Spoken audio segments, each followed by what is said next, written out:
Hello दोस्तों, पुनः एक बार फिर आप लोगों का मेरे YouTube channel career laws star में बहुत बहुत स्वागत है। दोस्तों, आज जो रचना आपके सामने प्रस्तुत है, माई स्ट्रगल फॉर एन एजुकेशन। तो ये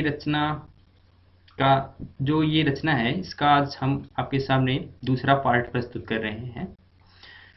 और इस रचना का जो पहला पार्ट है वो मेरे यूट्यूब चैनल का जो प्लेलिस्ट है उस पे मौजूद है। जिन लोगों ने अभी तक इसका पहला पार्ट नहीं देखा है वो लोग वहाँ से जा कर के देख सकते हैं। तो जैसे कि मैं पहले पार्ट में बता चुका हूँ कि ये रचना जो है उत्तर प्रदेश शिक्षा परिषद का जो 12वीं का इंग्लिश का सिलेबस है उसमें प्रोज के अंतर्गत इसको पढ़ना पड़ता है। तो आप इस रचना के पहले पार्ट में देखें कि जो लेखक हैं बुकर टी वॉशिंगटन, ये अमेरिका के एक गरीब हब्सी परिवार से संबंध रखते हैं। हब्सी का मतलब होता है कि जो काले लोग होते हैं, मोटे होठ वाले और घुंघराले बाल वाले, तो उन्हीं परिवार से ये बिलोंग करते हैं। तो हमने पहले वीडियो में देखा कि ये लेखक जो है एक कोयले के खान में काम करते हैं और वहाँ कुछ लोगों को उस बात करते हुए सुनते हैं कि वर्जीनिया में कोई जो है कलर लोगों के लिए, मतलब हब्सी लोगों के लिए कोई एक ऐसा स्कूल है जो उनके गांव के स्कूल से कहीं ज़्यादा बेहतर है। और जैसे ही वो सुनते हैं तो एकदम से वो इरादा बना लेते हैं कि मुझे भी इस स्कूल जाना है और वहाँ पे से शिक्षा प्राप्त करना है।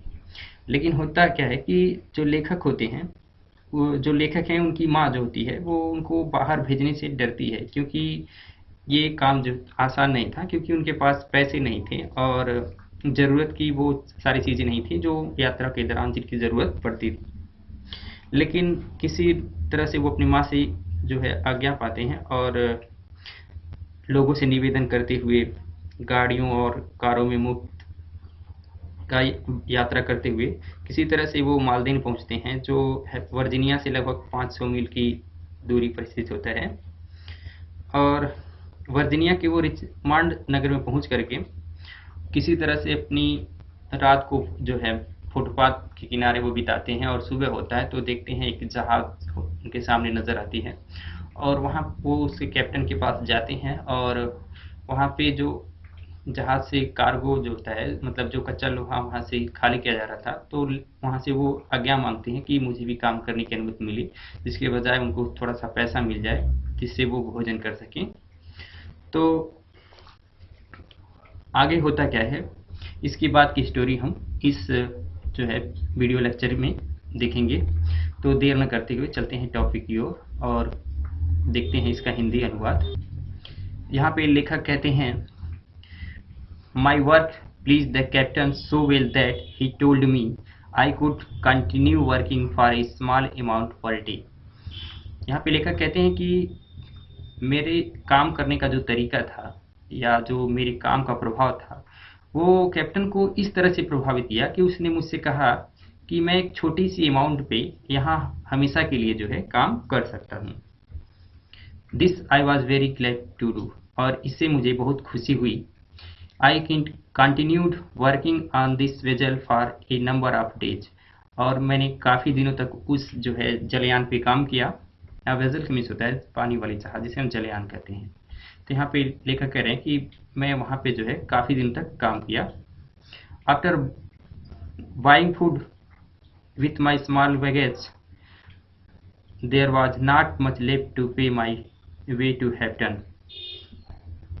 मेरा खाने का खर्च उठाने के बाद जो मेरा इनकम होता है, मेरा जो बचा हुआ पैसा होता है, उससे मैं हैप्टन की यात्रा नहीं कर सकता था। In order to economize in every possible, I continue to sleep under the sidewalk।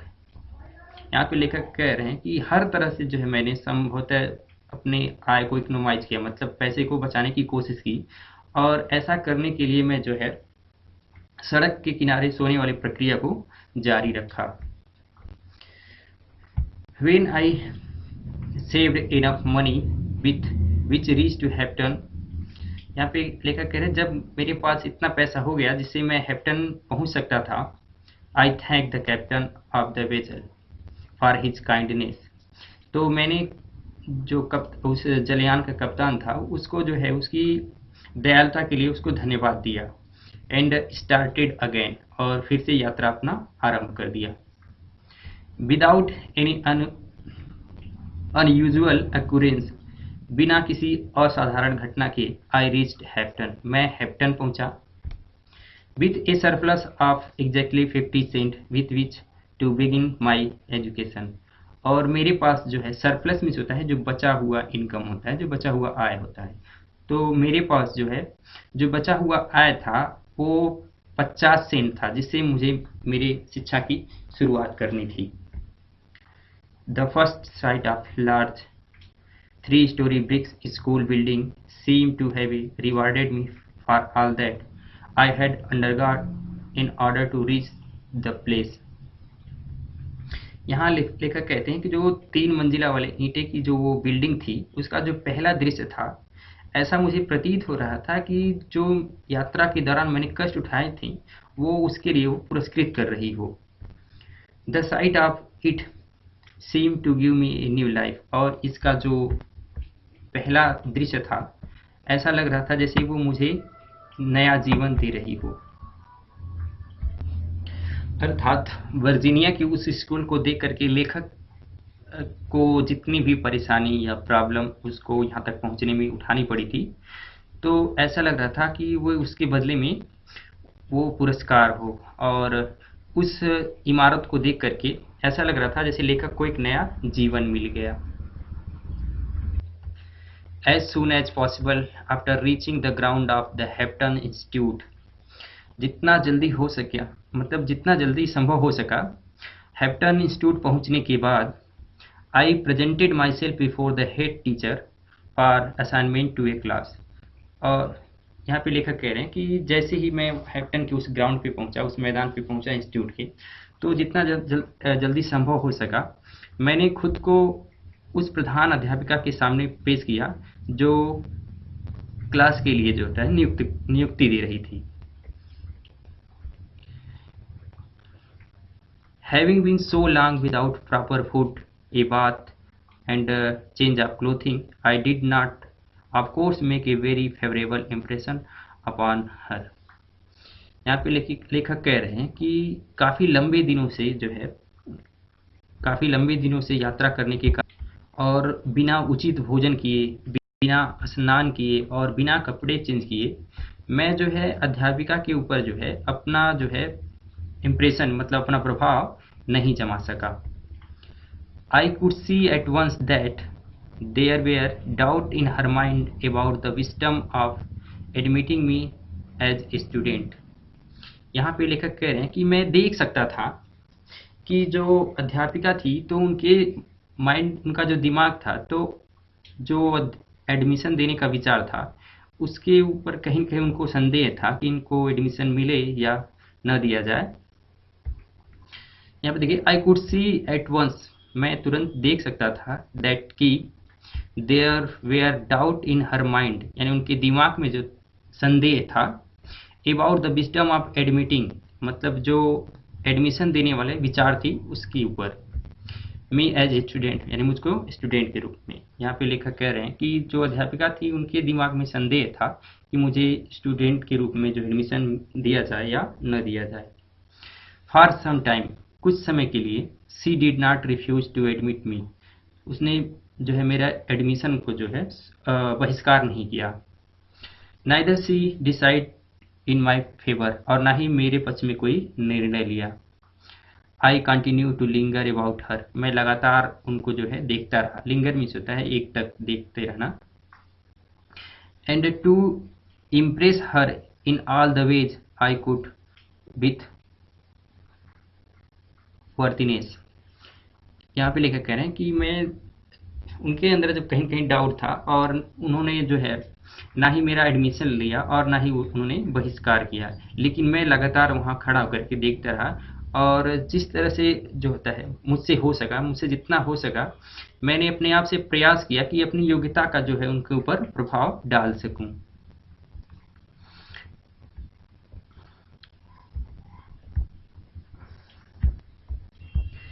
In the mean time, उसी दौरान, आई सा हर एडमिटिंग अदर स्टूडेंट्स, मैंने उनको अन्य बच्चों को जो है प्रवेश देते हुए देखा। And that added greatly to discomfort, और सॉरी यहाँ से फिर दे लेते हैं, and that added great to my discomfort comfort, और इससे जो है मेरा जो बेचैनी था और ज़्यादा बढ़ गया। आई फेल्ट, मैंने महसूस किया, deep down my heart that I could do as well as they. यहाँ पे लेखक कह रहे हैं कि मैंने भी महसूस किया कि अपने हृदय से कि जिस तरह से उनके अंदर क्षमता है, और यानी जो एडमिशन पा रहे थे उस तरह से मेरे अंदर भी क्षमता है, उनके जैसा मैं भी कर सकता हूँ। If I could only get a chance to show what was in me, कि यदि केवल मुझे कम से कम एक मौका ही मिल जाए कि जो मेरे अंदर है मैं उनको दिखा सकूं। After some hours had passed, लगभग कुछ घंटे बीत गए।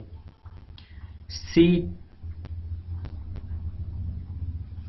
The head teacher said to me, जो मुख्य अध्यापिका थी उसने मुझसे कहा, the adjoining recitation room need sweeping, जो एडजॉइनिंग मीन्स होता है बगल का जुड़ा हुआ, और रिसेशन मीन्स होता है संगीत, और रूम्स मीन्स तो आपको पता होगा। तो यहाँ पे है sorry, the adjoining recitation room need sweeping, जो बगल का संगीत कक्ष है उसमें झाड़ू की ज़रूरत है, यानी झाड़ू पोछा की ज़रूरत है। Take the broom and sweep it, मतलब ये झाड़ू लो और उसकी सफाई करो। यहाँ पे लेखक ये कह रहे हैं कि मैं लगातार जो है उनको देखता रहा और कोशिश करता रहा कि अपने अंदर जो योग्यता है उसका प्रभाव उनके ऊपर डाल सकूं। और होता क्या है, मैं उम्मीद कर रहा था कि काश मुझे कम से कम एक मौका मिल जाए जिससे मैं अपनी प्रतिभा को दिखा सकूं, और ऐसे करते लगभग घंटों बीत गए। और एट लास्ट हुआ क्या कि अध्यापिका ने मुझसे कहा कि बगल का जो संगीत कक्ष है उसमें झाड़ू पोछे की ज़रूरत है, और ये झाड़ू लो और उसमें जा करके झाड़ू पोछा करो, यानी उसकी सफाई करो। I occurred me at once that there was my chance, मुझे तुरंत प्रतीत हुआ कि ये मेरे लिए एक मौका है। Never did I receive an order with more dilated, और इतनी प्रसन्नता से मैंने कभी किसी का आज्ञा स्वीकार नहीं किया था। I swept the reception room 3 time, मैंने संगीत कक्ष को 3 बार जो है झाड़ू लगाया। Then I got dusting cloth, तब मैं जाकर के एक पोछा लगाने वाला कपड़ा पाया। And I dusted it 4 times, और उससे जो है मैंने 3 बार जो है इसको सफाई की। All the wood works around the walls, और दीवार से लगे जितने लकड़ी के काम थे। एवरी बेंच, हर बेंच पर। Table and desk, her table और डेस्क पर।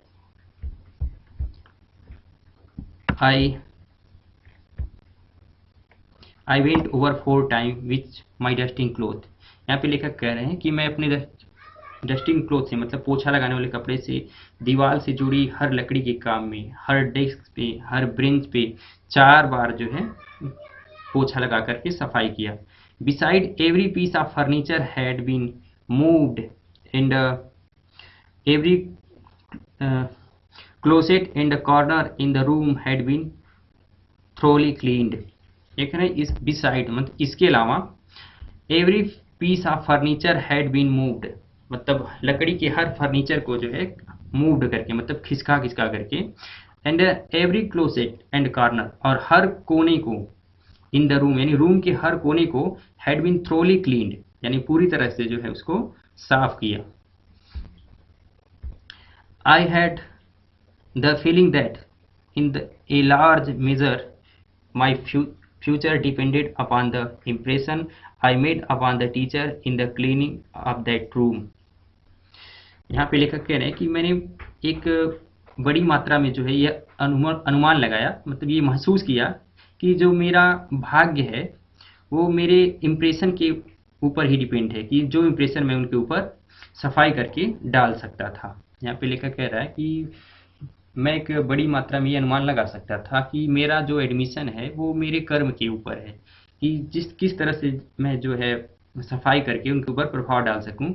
अगर वो मुझसे प्रभावित हो जाती हैं तो कहीं न कहीं मुझको एडमिशन मिल जाएगा। ऐसी रोज जो है सोच रख के लेखक जो है अच्छी तरह से उस कमरे का सफाई करते रहे। व्हेन आई वाज थ्रो, जब मैंने मतलब ये सब कर लिया, आई रिपोर्टेड टू हेड टीचर, तो मैंने हेड टीचर को संदेश दिया। सी वाज ए यंकी, वह एक यंकी थी। यंकी का मतलब होता है उत्तरी अमेरिका की रहने वाली। तो वह एक यंकी थी।